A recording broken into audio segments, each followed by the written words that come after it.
Hi, Valentine. She spends a lot of time looking up by the ceiling um, as if she sees entities, something up there. Sometimes she just kind of wakes me up because she can't. She's like, hey, wake up, there's something around here.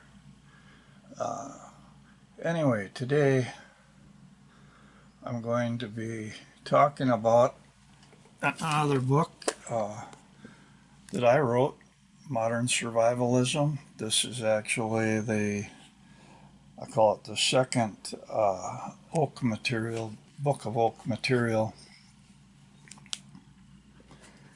And I have a little more time. I was running out of memory space before. That's why I cut the one short on Magister Templi. Well, it was fairly good. It was a good length anyway. But after I crossed the great abyss and actually merged with Source, there was a lot of light bulbs going off, and I was making connections in all kinds of ways given the materials that I had and how they were fitting together. And I noticed after a while, well, and Magister Templi was my attempt to put them down in words, a lot of this information. Well, after time, I noticed that my normal functioning, my normal awareness was coming back down, recrossing the great abyss, coming back to Earth because I was really wanting to get down back to Earth because my life was kind of a mess and I was struggling to, okay, let's get out of the head and let's get back to Earth and start dealing with things. And modern survivalism, therefore, was a lot of stuff that actually was below the abyss, what you would call.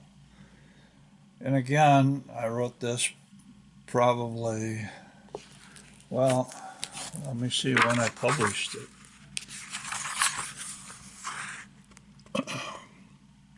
2007. Okay, so that's quite a while ago. Uh, and it was really dealing with, instead of metaphysical concepts, it was really trying to deal with empowerment issues, self empowerment, that kind of thing. And one of the things I did was I literally went through all of the resource material that I had at the time, taking notes of things that I considered to be the most important. And then I made brief uh, essays, or you can't hardly call them essays, notes about them. And well, we'll kind of look at the table of contents here. The present moment, free living, sexuality and soul development, and the intelligence of life. The path of love. We teach each other. All of love is a celebration. Be a god or goddess. Should we be ashamed of ourselves? Generation of sexual energy. This is war. The way of the warrior. This is not a game. Part 2, Modern Survivalism, Educational Freedom, Internet, the Final Frontier, We Can't Change by Ourselves, Internal Authority versus External Authority, There is a Sickness in the World, Conceptual Initiation. Uh, Part 3, Developing Charisma, Abstract Spiritual Energy, Concrete Spiritual Energy, Abstract Mental Energy, concrete mental energy, upper emotional energy, sexual energy.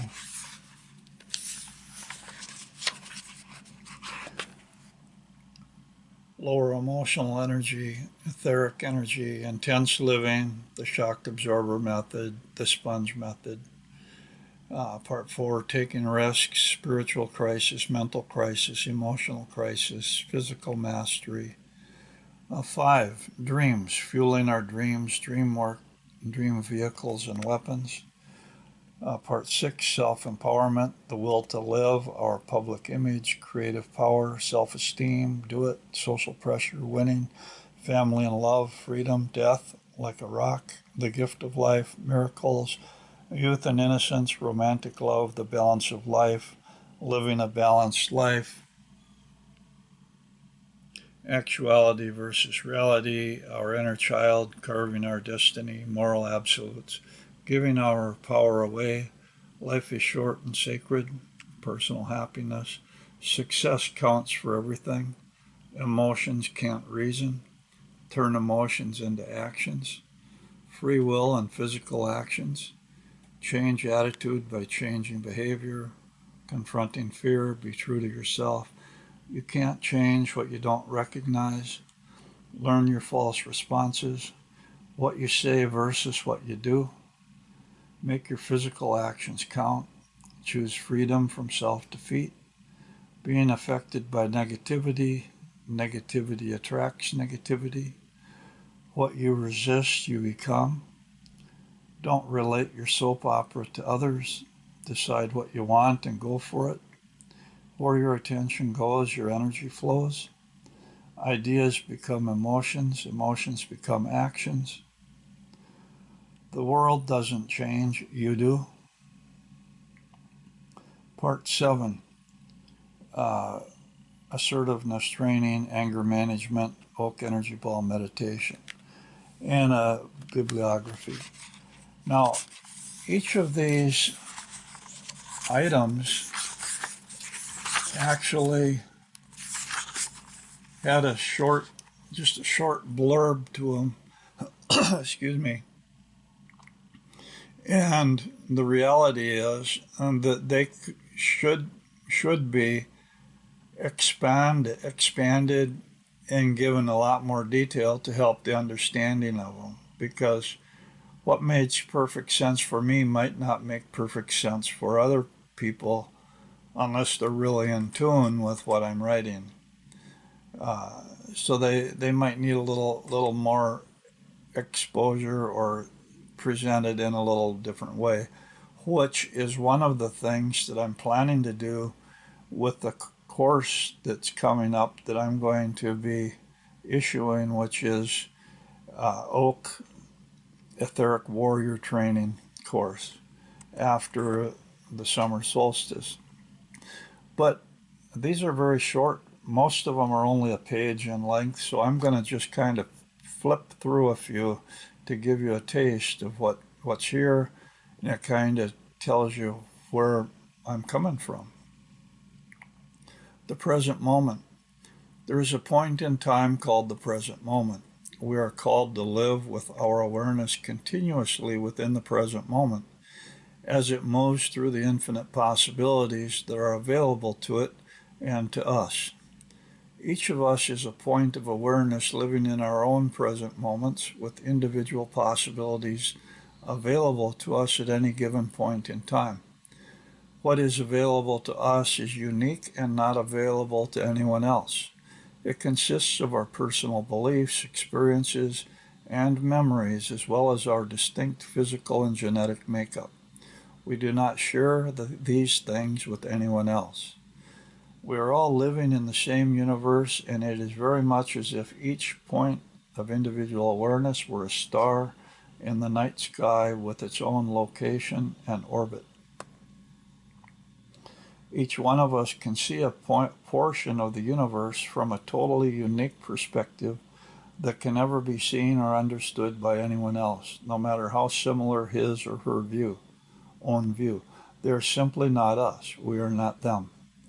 The present moment is our time. Tomorrow will always be tomorrow, and yesterday will always be yesterday. The ghosts of the past and the ghosts of the future can never be reached or experienced. If we don't have the ability to live in the present moment and take joy in it, we will never find joy. Any answer we ever seek will only be found in the present moment. Any action that will lead to success will only be taken in the present moment. If we don't act in the present moment, we have already lost. You can see how I could expand on that quite a bit to just show how important the present moment actually is.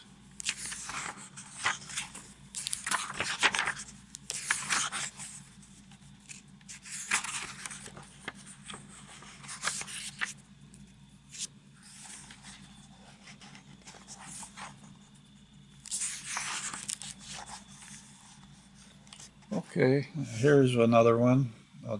I'm taking some of these at random. We teach each other.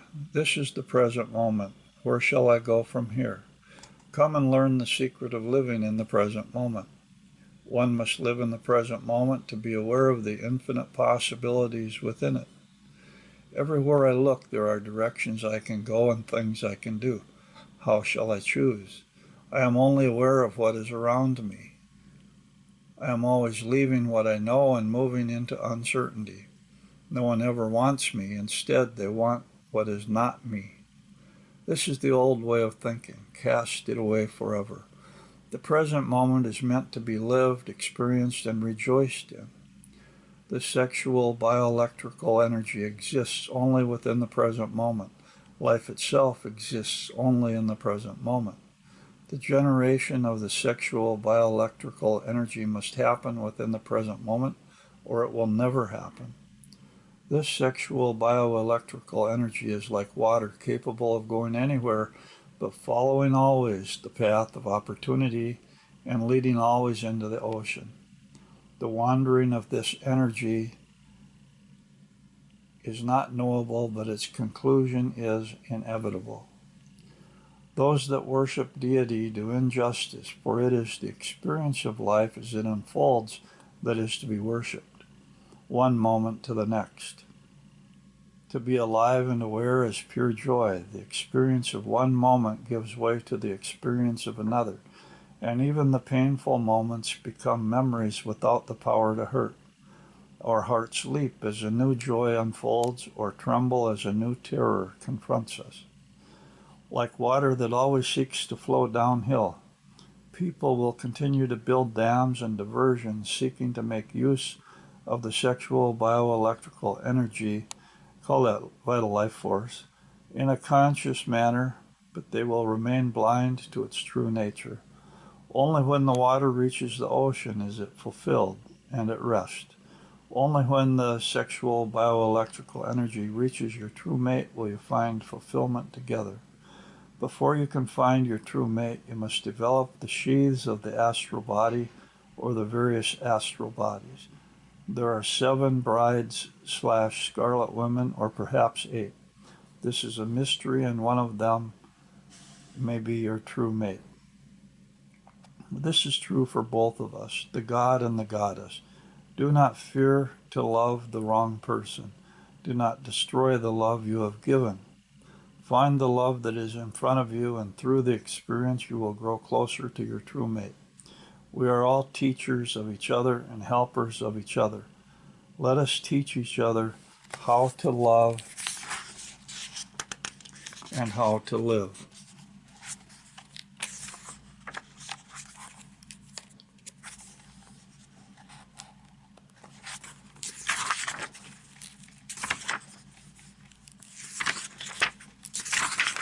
I'll skip around a little bit here.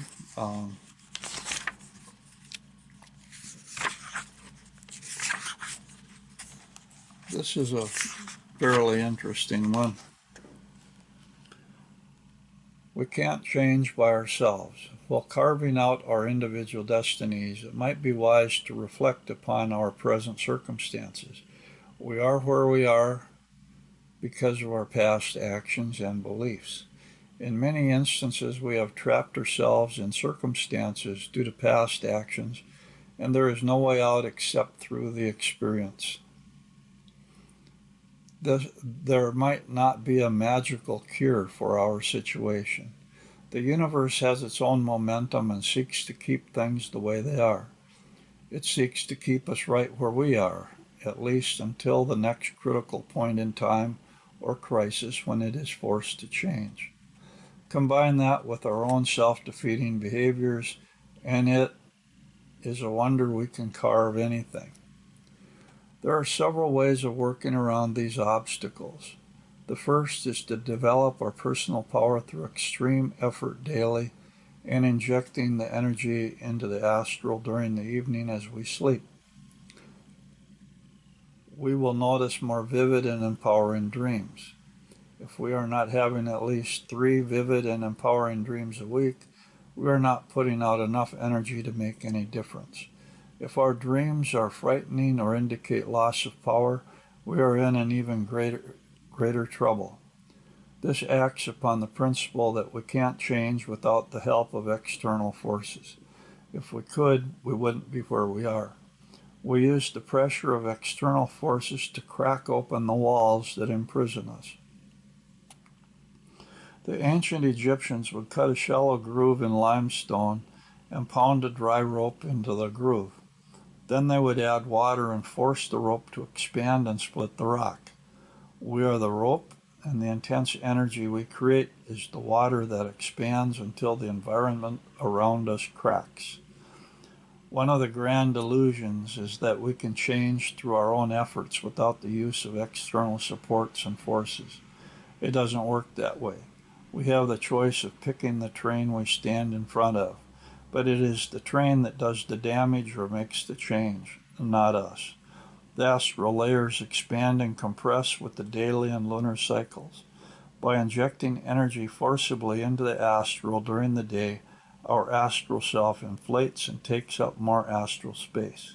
As the astral layers compress, they work like a giant nutcracker and break open areas in our daily lives by finding the weakest links. My point is that if we are not getting results quickly enough, we are not generating enough energy, or we are in the wrong program. We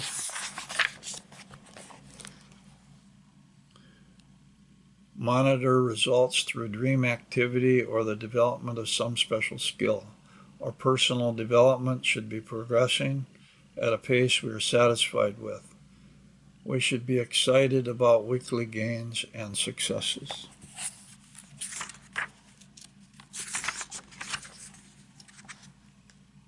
I'll just do a few more here because they're so short. But this is one I'm always talking about too. Internal authority versus external authority. The first concept to discuss is that anyone and everyone has it within themselves to find happiness by fulfilling their own individual needs. This means you are competent to fill your own needs, and I am competent to fill my own needs. The spark of the divine is within our hearts and can guide us in the fulfillment of our needs if we will listen to it. The spark of the divine has been called the Christ Spirit, Goddess of our hearts. The Master within, our conscious, or even the still small voice. It is an internal authority and not an external authority.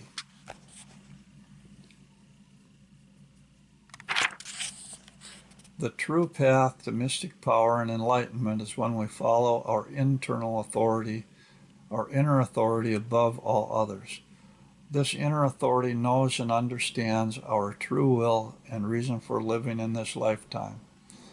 By being free to act according to our own true nature, we will do what is best for ourselves, and by doing the best for ourselves, we will at the same time benefit the rest of humanity. In becoming whom we are truly meant to be, the entire world benefits. There is no need to conform to the demands of any external authority. We must be free to act according to our own nature. Turning to an external authority such as government or religion or the law to solve our problems and fulfill our needs will never work. We can't allow ourselves to be forced or intimidated by any external authority. We must remain true to our own inner self at all costs. We must not give our power away to others. This is what it means to be an anarchist knight. We have each made a personal choice to follow our own inner authority above all others. The Order of Anarchistic Knights is today's leader in modern survivalism. Who knows why one person gives up and dies when another struggles on through overwhelming odds and comes out on top? We all want to survive, but are we willing to do what needs to be done? Of course, the Order of Anarchistic Knights is oak, as I envisioned it. Um, and it's kind of an oxymoron because it's not hierarchical. It's never intended to be. It's basically to be the best that you can be. I'm just going to do this last one.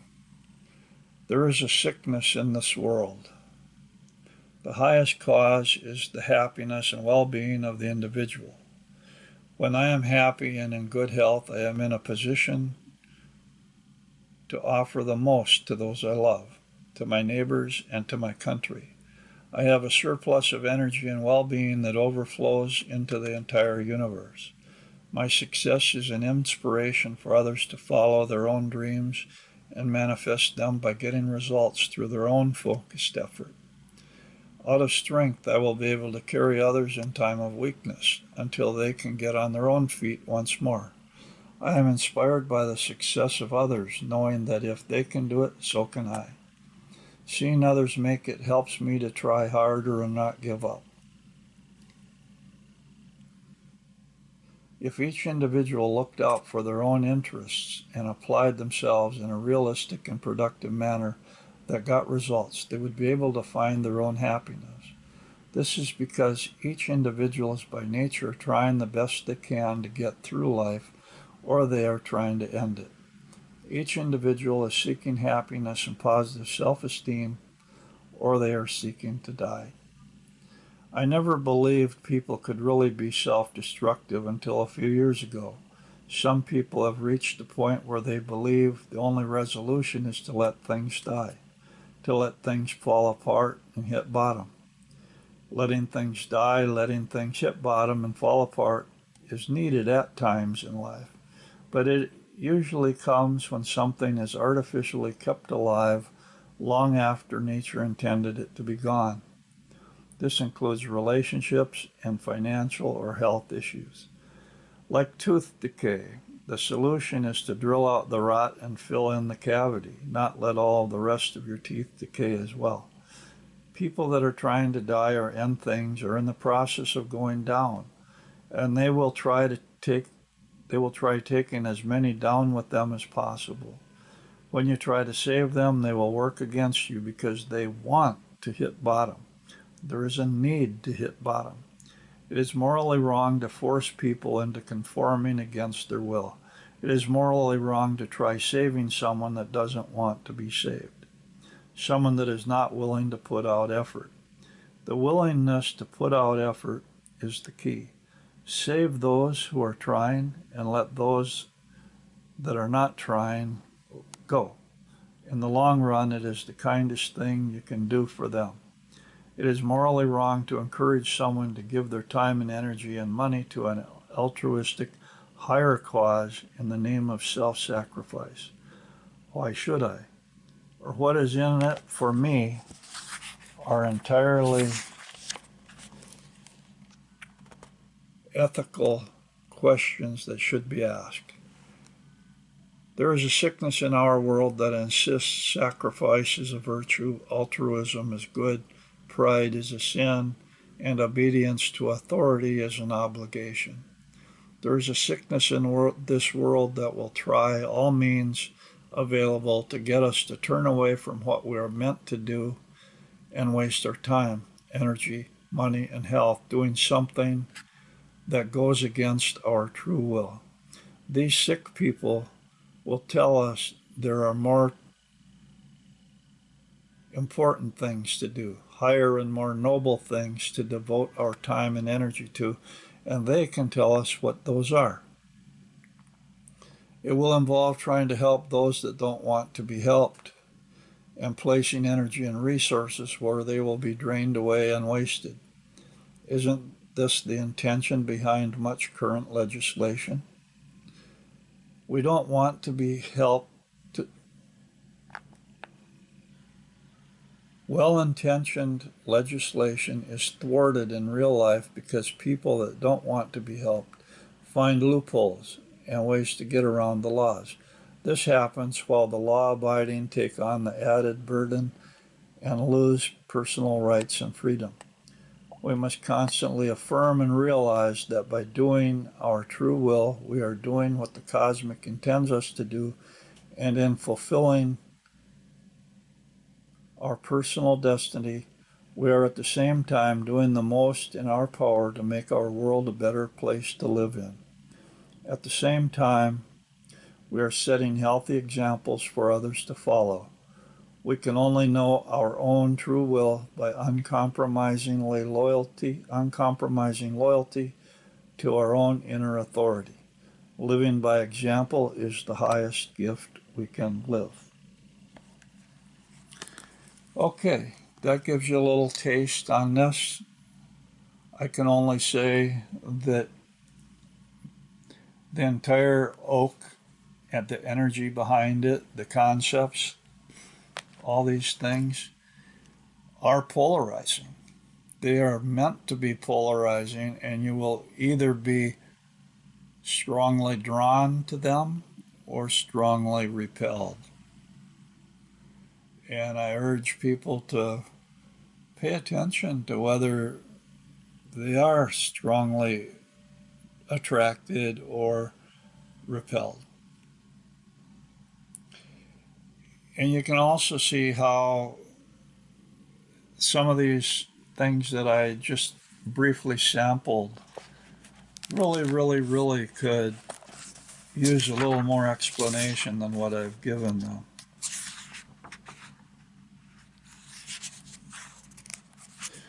I think just in closing, I'm going to do one last one here. The gift of life. Deep within us, something rejoices at the sight of a newborn baby. Each child is a treasure and sacred. The mother of the child is the bringer of life. The innocence of childhood with its joy of living does not need to be lost as we grow older. We can regain the joy of living that we once had as children. To all of us, the gift of life is sacred. We are given the limited time we have to advance humanity's position on planet Earth. It is wrong to waste that time in self-destructive or non-productive activities. It is also wrong to destroy the life of another in an act of aggression for personal gain. It is important we have respect for the lives of others and allow them the space and freedom to live and grow. There is no need to fear allowing others freedom and space. There is a difference in fighting to defend ourselves and in the violence of war, rape, pillage, and murder. When unprovoked, never strike the first blow that harms another. However, when a conflict is inevitable, the first blow should be ours, and that blow should be decisive. Imagine that we drive to a shopping center late one evening for some last-minute shopping and leave the store to return to our car. We're pushing a cart of groceries before us. As we enter the parking lot and near our car, a suspicious and threatening person advances toward us. Looking wildly around for an escape route, we see another person coming up behind us. There is no escape, and we are stabbed, beaten, and die in that dark parking lot because someone wanted our money to buy drugs. We are so paralyzed with fear we are unable to make one move to defend ourselves. We lived and we died a helpless victim. The policeman around the corner arrived too late to save us. But what about our loved ones, our spouse, our children, siblings, and parents are suddenly also victims? With our death, an important part of their lives is gone forever, and we did not lift a finger to prevent it. We were frozen with fear. Because of our inability to act, our loved ones will spend the rest of their lives with an empty space we could have filled. Because of our lack of awareness, we failed those that loved us at the time they needed us most. The gift of life is not simple. When we die, our death affects the lives of many other people, and they become victims also. We have an obligation to those we love and those that love us. We have an obligation to choose the manner and time of our own death as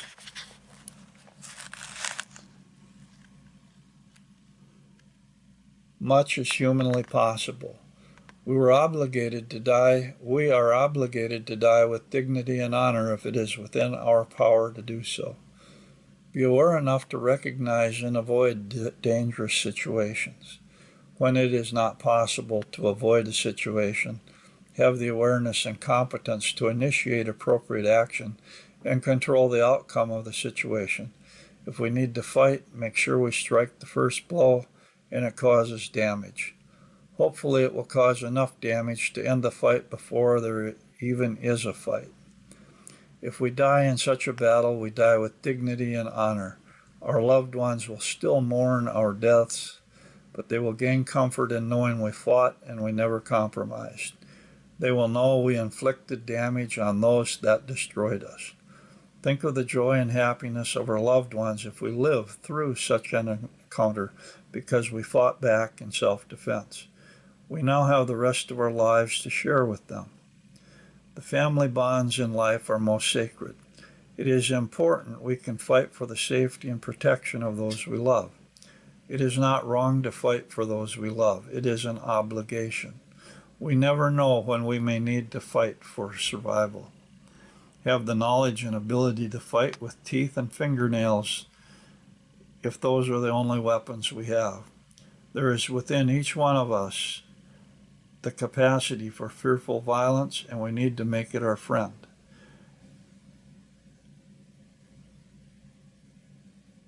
It is there to save our lives and the lives of those we love. It is not right to deny and suppress this aspect of who we are.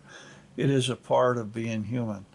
Our children will know and have comfort in the knowledge that we will do anything in our power to protect and save them from threatening situations. We will even give our lives for them if necessary. Our spouse can feel safe knowing we will always give our support when they need it. They can count on us to do our part, and we will support them in doing their part. They can feel our home is a place of safety and refuge. Our parents need not fear old age because we will be there to take care of them when they need us. Our parents can know we have the ability and the strength to take care of them. Our siblings can see us as examples and draw encouragement from our own successes in life. We can strive to be living examples so in our death our lives will be remembered. Care about neighborhood and town and do your part to see it as a safe place to live in. By caring about the safety and welfare of those we love, we benefit others in the community at the same time. The key to a safe community is to be capable of doing what is needed. We can provide the safety and protection for ourselves and for those we love.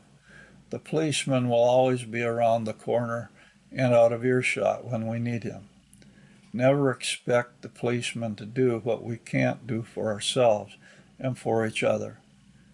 It is wrong to give away power and responsibility to a policeman that we should keep for ourselves.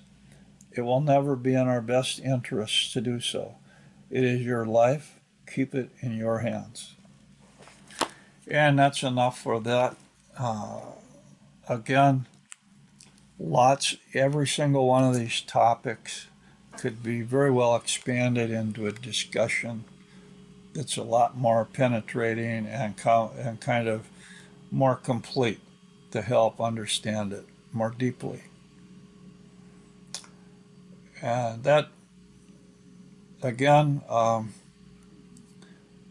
mentioning that after the summer solstice, I'm going to be coming out with the Oak Etheric Warriors training program.